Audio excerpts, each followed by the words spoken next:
Well, it is July 22nd, 2025. It's been an emotional day. It has been emotionally draining. It's been about 12 hours since I was made aware that Ozzy had died. Just under a month ago, I posted my last video where I was talking about how excited I was that I got tickets to go see Ozzy and Black Sabbath's final show.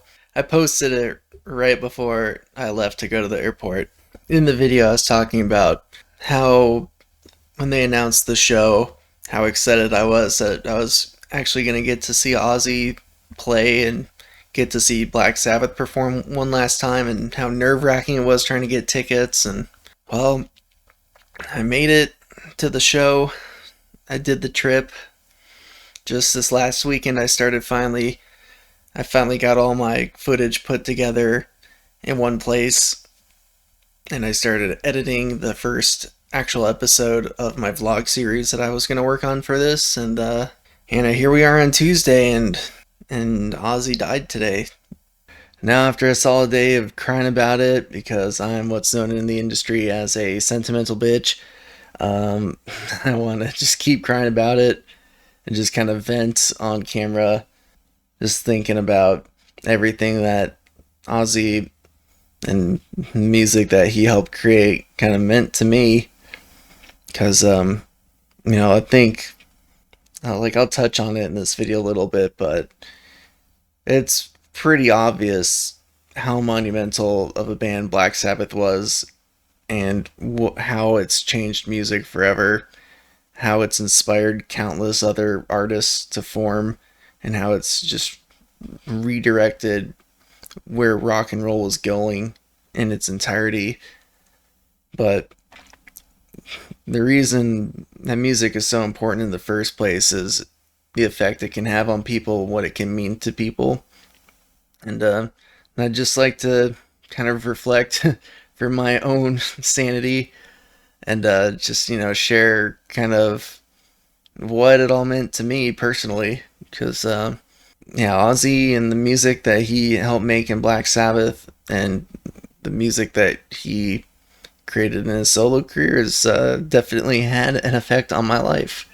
So, yeah. I always knew that I'd be a mess the day that anybody from Black Sabbath died, and I was right. We had a group chat with all of us that were planning on meeting up for the show in Birmingham. My phone, I've got it labeled as the Black Sabbath Gang, and I got a text from one of our friends in it posting a link to an article, and I just responded, no fucking way. Man, this is crazy. Like, it hasn't even been 3 full weeks since we were at the show. And there was a part of me that was kind of wondering. It seems like something I've kind of noticed, and I know a lot of people talk about this, but a lot of times people, when they realize they're dying, they'll kind of hold out for one last thing, or once they feel like they've finally gotten everything done that they need to do, this is when they finally die. There was a part of me where, after going to the show, after being there, after, you could just tell Ozzy how much it meant to him to be there and get to perform, how that's all he really wanted to do. But, after being there and really, you definitely got the feeling that this was his, like, last goodbye. And, you really just being there, you really did just get the sense that Ozzy was so happy that he got a chance to say goodbye, and that it really was, like, this time for real, his last big performance. Like, there was just no doubt. It was like this weird combination of, you could tell how hard it was on him to just be there and do it, but how happy he was that he got to. And there was a part of me that was thinking, like, there's a chance he might not last much longer after this, if in his brain he feels like he got what he needed to say out. And he got to do what he loved to it. he got to do what he loved doing one last time in front of so many people at his hometown with the original lineup and everything. It was like there's a part of me that just wondered, like, how much longer is he gonna have after this if he feels like he's done everything he needs to now, and here we are. And it's crazy.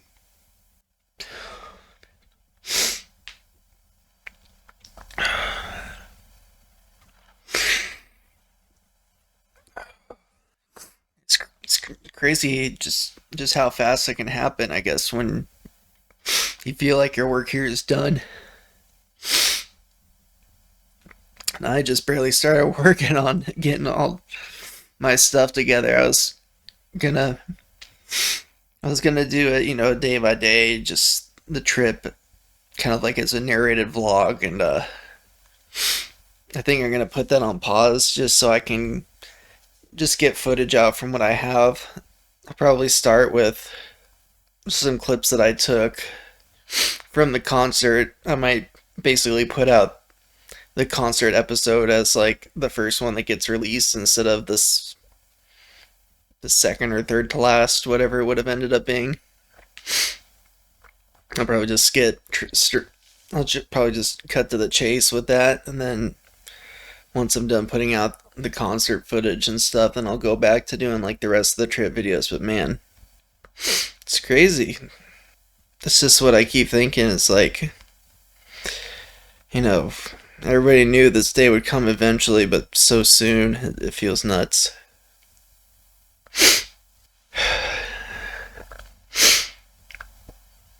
And being at the show, you could just tell everybody knew why we were there.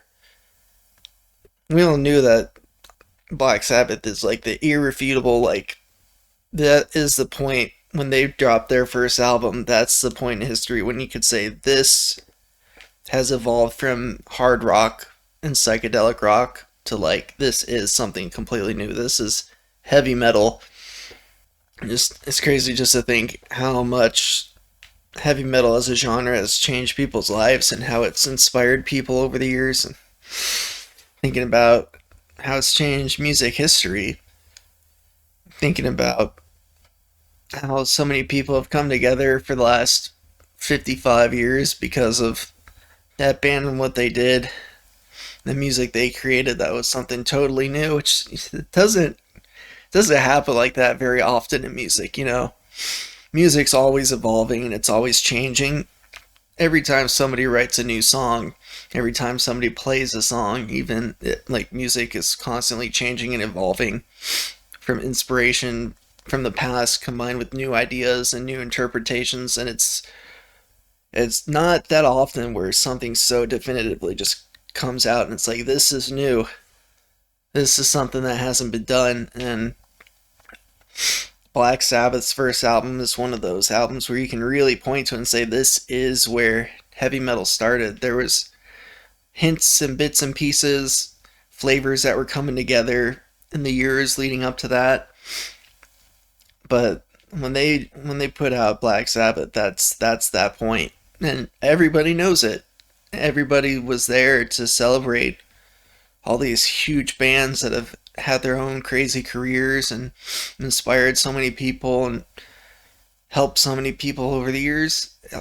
All came together just to pay tribute to the band that started it all and to hang out with the singer of that band, Ozzy. And yeah, it's crazy. I just keep saying it. That's all I've been thinking all day. It's crazy.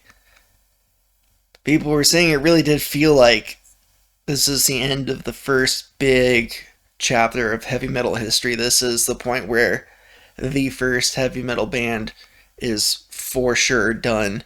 And now it's like the first heavy metal band's lead singer is gone.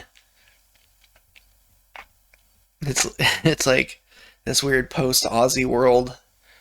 It just feels weird. Ozzy's one of those musicians, he's a superstar. He's metal's most famous person.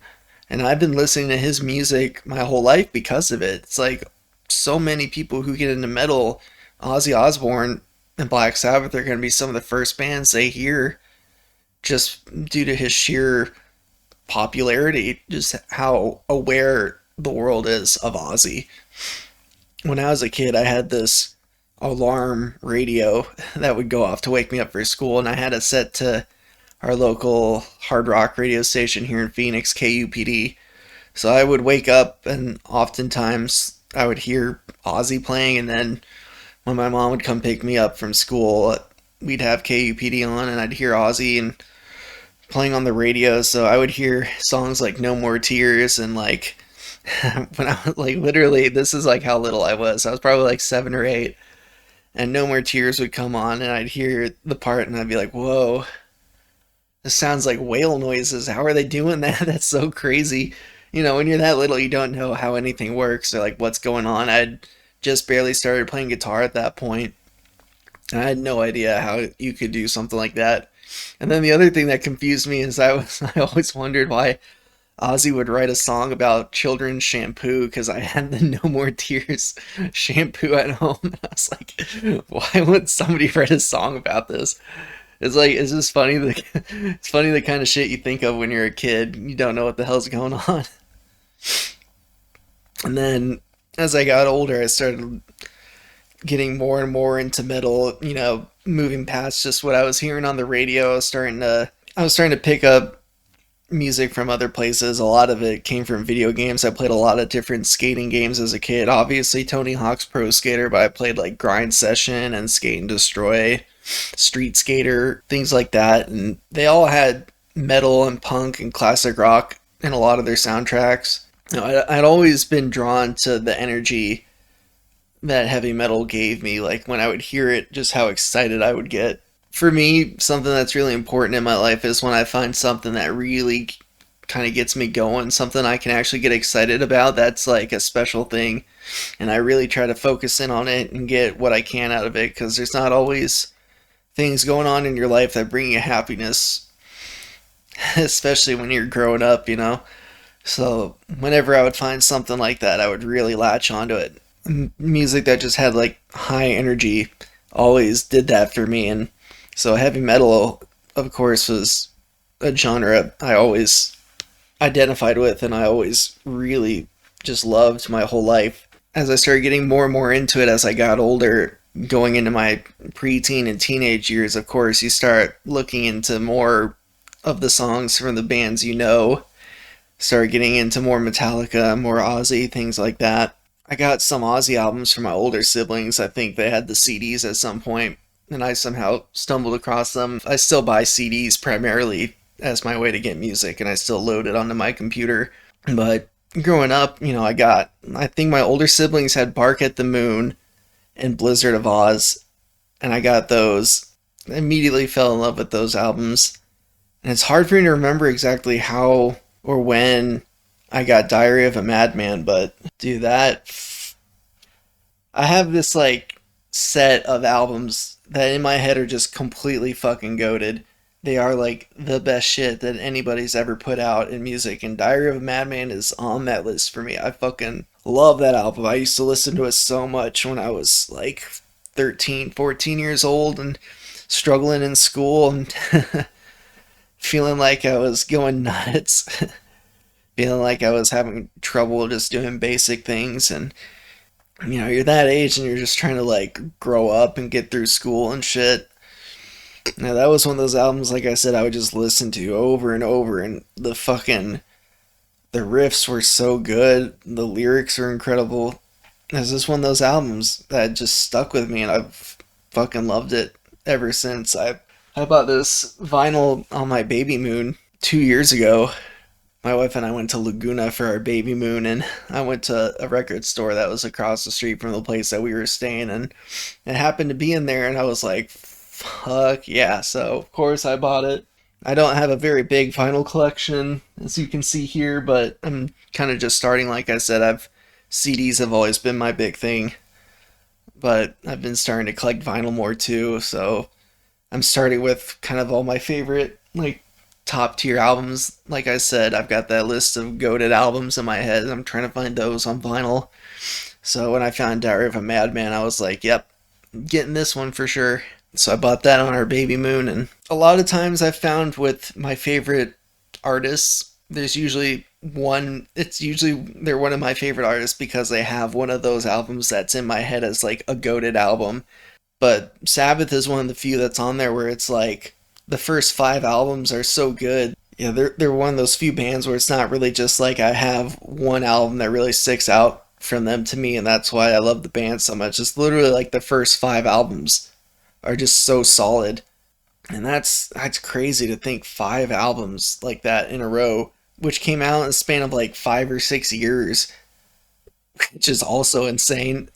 It's like it's crazy how much great music they wrote together in such a short time and how influential all that music would be. It's crazy how fast metal as a genre evolved in the 70s and 80s, and it all started with them. And like I said, it's like with Black Sabbath, that's where it all began. All the heavy metal music that I've loved my whole life can trace its roots back to the fact that Ozzy and Tony and Geezer and Bill were sitting around and they were thinking, hey, people pay to see horror movies. Do you think they pay to hear horror music? And they didn't just write spooky lyrics. They came up with a whole sound that in itself was heavier and scarier than anything that people had been doing in rock music up to that point. It was like just musically, harmonically, and melodically different, like distinctive from just rock and roll. Obviously there's points where they kind of tap into those rock and blues roots, especially on the first album. But like you listen to Black Sabbath, it's like the main riff is basically just a tritone, and then after that you just have that minor like it's completely separate from rock and roll at that point. That's the point where it's this is new. And I think that's why it's just been hitting me so hard all day. Like when we got that text message, it was like 11:15 in the morning here in Arizona. And I was just literally my heart started racing and like my hands started trembling. I was like, there's no fucking way. There's no fucking way. And then I was flipping through my phone starting to see more and more articles coming out about it. And it was just, the reality set in. And then after that, it was just misty eyes all day. I had to go. I took my lunch break a little early, went and got an emotional support pizza, and I just blasted Diary of a Madman from start to finish. Like, just hopped in the car, turned it on, went and grabbed the pizza, just ate the pizza in my car, listening to it and singing, and just wondering how many times I'd listened to that album, especially growing up. That was, like I said, one of those albums I was listening to like all the time. Yeah, it was one of those CDs that like I always had in the car. Like my first car, it was sick. It had a 6 CD changer at first, and that was one of those albums that was almost always in there. Going back to being a kid, I remember being like 8 years old or 9 years old and asking my dad if I could go to Ozzfest because I was hearing the advertisements for it on the radio and all the cool bands that I knew from the radio were all going to be there. And he, of course, said no because I was like 9. He was like, going to an Ozzy Osbourne concert when you're 9? No way. Then in high school, I eventually did start going to concerts, and one of the first shows I ever actually got to go to was Heaven and Hell, and for the longest time, that was like the best concert I'd ever been to. The lineup was Testament, and then Motorhead, and then Heaven and Hell, and then Judas Priest. And I just remember being like starstruck when I saw Tony Iommi, and I was like, holy shit, that's him, that's the dude. Those are the nubs. Look at his fingers. Like, dude, it was nutty. That was an awesome show too. It was out at Cricket Pavilion, how it was known at the time. Now it's Auction Pavilion. It was in August, so there was like this crazy monsoon that was coming through. And I just remember like crazy flashes of lightning going off as Judas Priest was playing Electric Eye, and then seeing Heaven and Hell and Dio, and yeah, that was just one of those shows that always stuck with me. So that was '08. In 2011, my freshman year of college, must have been the fall. Yeah, it must have been the fall semester of 2011 because I didn't know Jake yet. But so I got back from class one day and I hopped on Facebook. And after scrolling for a couple minutes, all of a sudden this post came up that was like Ozzy Osbourne book signing in Tucson. I was like, what the hell? That's crazy. When's that happening? And it was like, today, like now. And I was like, oh shit. So I literally just fucking, like, without thinking, just got the fucking location of the bookstore. I didn't even have like a smartphone at that point. So, like, I probably like loaded, I don't even remember how I looked it up. Because at that point I only had my iPod Touch and like a dumb phone. So I probably loaded up Google Maps on my iPod while I was like at my dorm and had Wi-Fi and got the address of where to go. And then I just rode my bike to the parking garage at U of A where my car was parked. And I hopped in the car and drove over to the bookstore. And then sure enough, there was fucking Ozzy Osbourne sitting there. If you bought the book, you could just hop in line and then he'd sign it for you. So that's how I ended up with this signed Trust Me, I'm Dr. Ozzy book. But pages are pretty yellow. Unfortunately, this book spent pretty much the last 13 or 14 years at my parents' house and they smoke inside. So this book is kind of fucked up from just being at their house. But that was the one time I kind of, quote unquote, met Ozzy. Obviously didn't know the guy, but like I said, when you're a fan of somebody since the time you're a little kid, it's crazy just being like, holy shit, that's Ozzy. And that was before I'd ever gotten to see Black Sabbath. So that was the first time I'd ever seen Ozzy in real life. I never got to see Ozzy's solo act either. So that was the first time I ever saw Ozzy, and it was like literally in person, face to face. He signed my book, but I was so shy at that point. I didn't say anything. They had strict security, weren't allowed to take photos. I didn't really have time to like talk with him. There was a huge line, so I basically just walked up. He signed the book, and I was just like starstruck, and then just walked away. Like, holy shit! I randomly just saw Ozzy Osbourne at a bookstore in Tucson, of all places. Like, what? It's like, dude, college is sick. And it kind of was like that too, because like a year later, almost a similar thing happened where I hopped on Facebook and all of a sudden I started getting ads that Chris Broderick was going to do like a guitar clinic at Rainbow Guitars, like this random little guitar shop in Tucson. I was like, what the fuck? Like, dude, college is sick. Ozzy's coming to Tucson for some reason. Chris Broderick is playing guitar in Tucson for some reason. Like, oh man, what a time to be alive. So yeah, that was 2011. So then a couple years after that, in 2013, I went with my parents and a bunch of friends all to go see Black Sabbath when they started doing their 13 tour. So, and I remember driving up from Tucson up to Phoenix with Pompey in the car, and there was a big dust storm coming through, or as we call them, haboobs. So it was like very low visibility on the I-10, and it was not exactly a great idea to drive in those conditions. But I was like, we are seeing Black Sabbath, so we just pushed on through, being 20-year-olds, and we were like cranking the Wizard for some reason and just like laughing about it and having a good time. And that's something I always remember when I think back on that show. And then of course I remember crying because of course I was gonna cry seeing Black Sabbath live. I teared up a bit at that show. Then the next time I got to see Black Sabbath was for their farewell tour, The End, in 2016. When they first announced the tour, the last date they listed was Phoenix, and I was like, why the hell would they finish in Phoenix? That doesn't make sense. But of course then they added Ozzfest. So they played Phoenix on like a Wednesday, I think.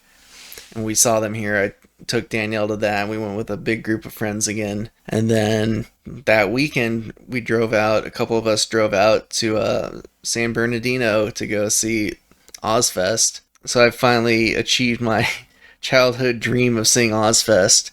But then once that show was over, I was like, that's it.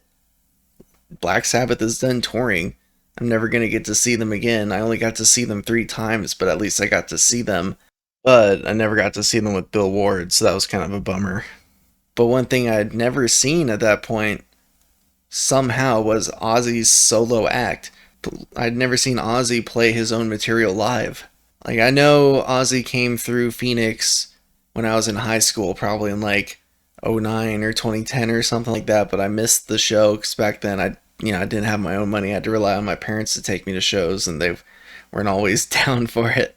But then I don't remember Ozzy really coming through in the 2010s to Arizona, because I for sure would have gone once I started working and going to shows on my own, which was definitely a regular occurrence by like 2012. But then in 2018, they were going to play in Las Vegas. So I got tickets for my wife and I to go back. That was right after we'd gotten engaged. So we were going to make it like a big trip and go out and see Ozzy in Vegas and have a bunch of fun. And then, like, literally the week of the show, it got canceled. I think Ozzy got like a finger infection, if I remember right. And they're like, okay, 2019. We're coming back in 2019. Anybody who bought a ticket in 2018 can just go to that show. And I was like, okay, cool. We'll see him next year. And then I don't remember what happened in 2019. I'm like trying to remember if that was when he had surgery that got all fucked up. But they postponed it again in 2019. Like, all right, guys, 2020. It's happening in 2020. And then, of course, we know 2020 happened. So the show did not. And at that point, they just canceled it. And I was like, okay, well, hopefully once the world opens back up, I can go see Ozzy. But then at that point, he had had the back surgery for sure, and he was diagnosed with Parkinson's at that point.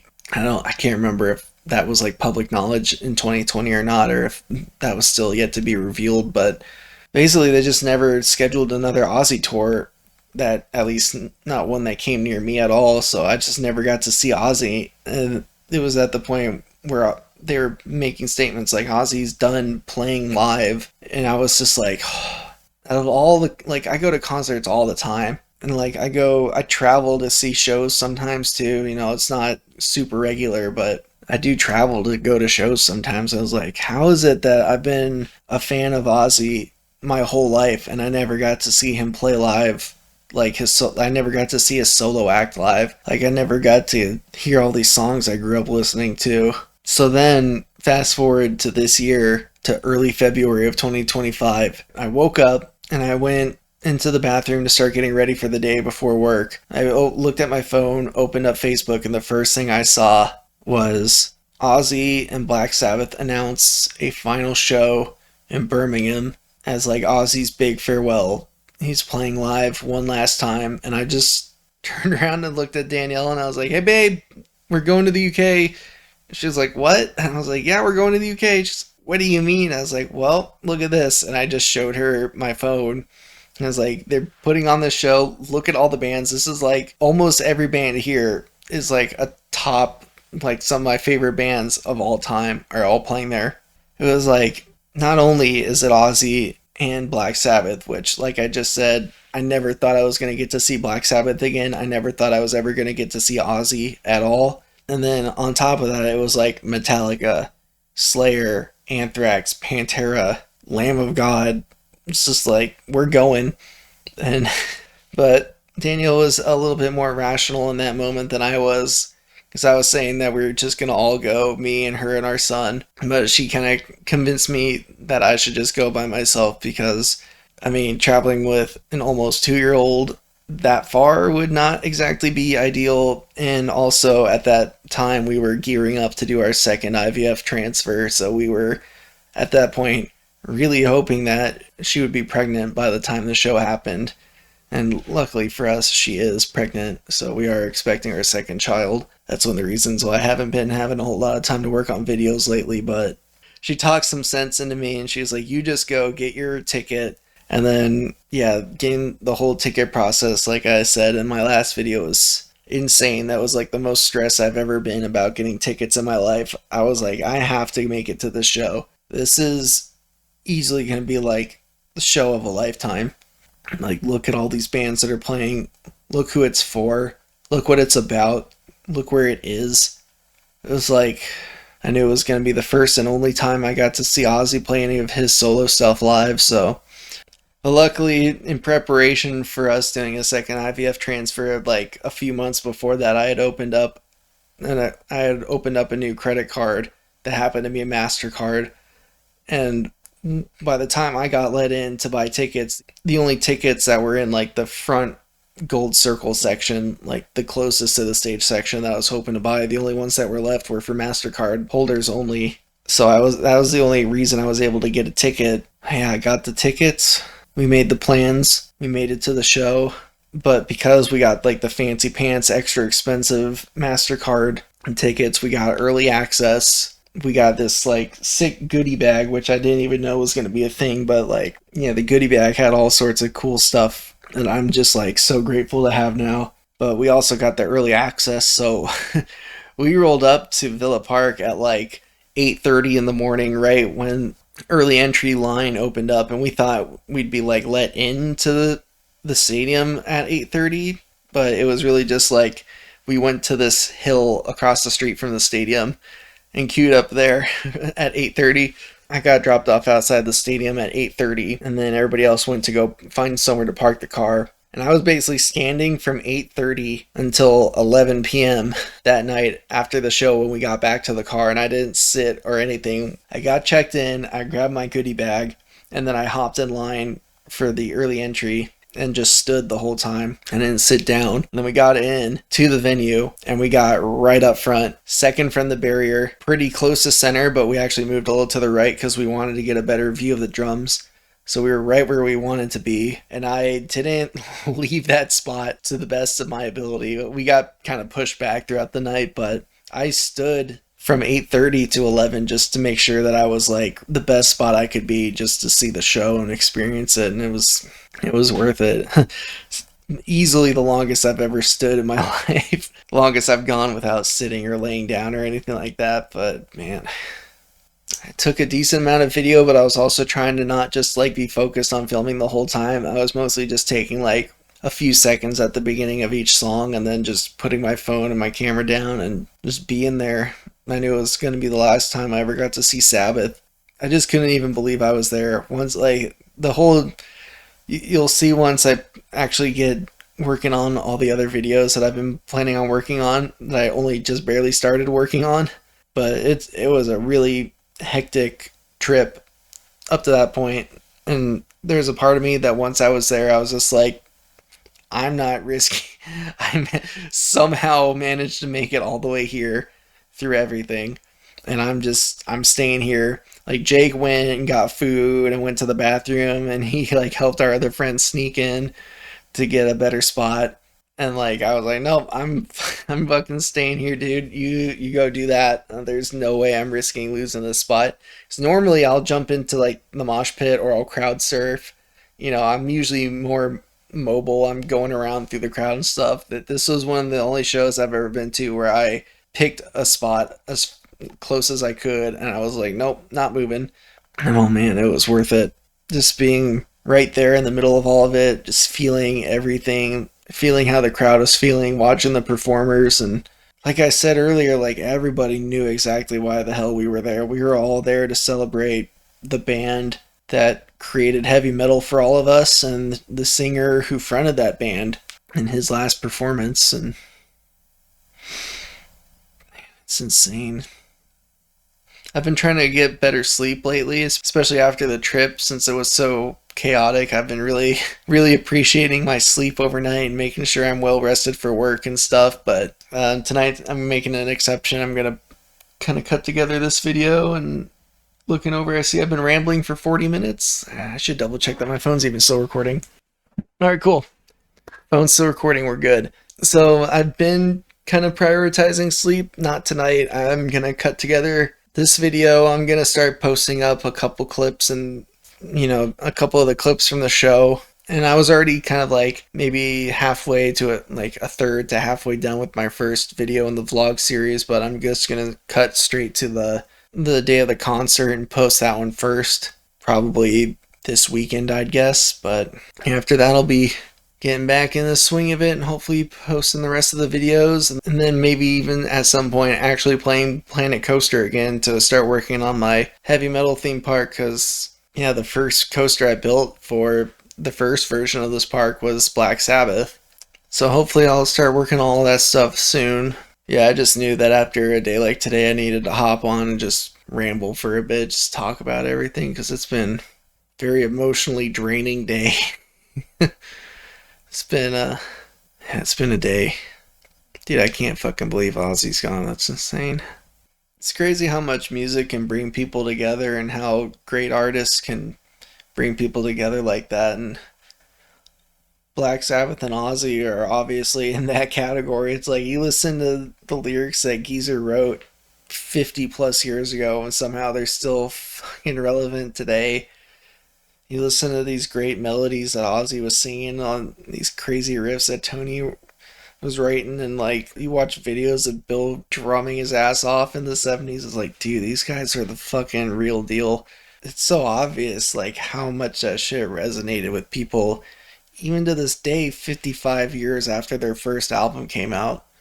Just being at that last concert, you could tell, man. There's no way like another band like that could ever pop up. There's no way another band could ever do what Black Sabbath did because you can't invent metal again. It's already, it already exists.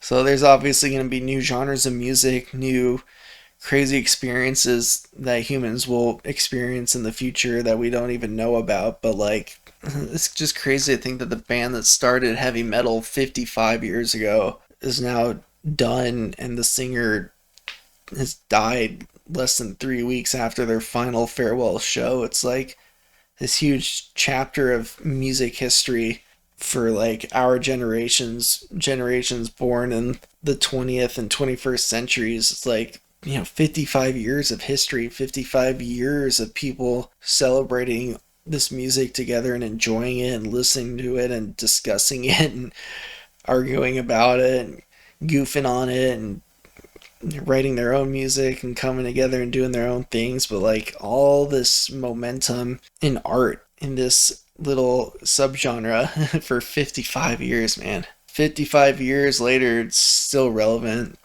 It's still inspiring people. It still holds up. And it's still connecting with people. There was a point in the show where Ozzy said that we, the audience, had no idea how it made him feel to be there. And as soon as he said that, I just immediately teared up and shouted back, "Yes, we do." Because yeah, we we were all feeling it too. And ultimately that's why we were all there. That's why music like this is important. Oh, what a day.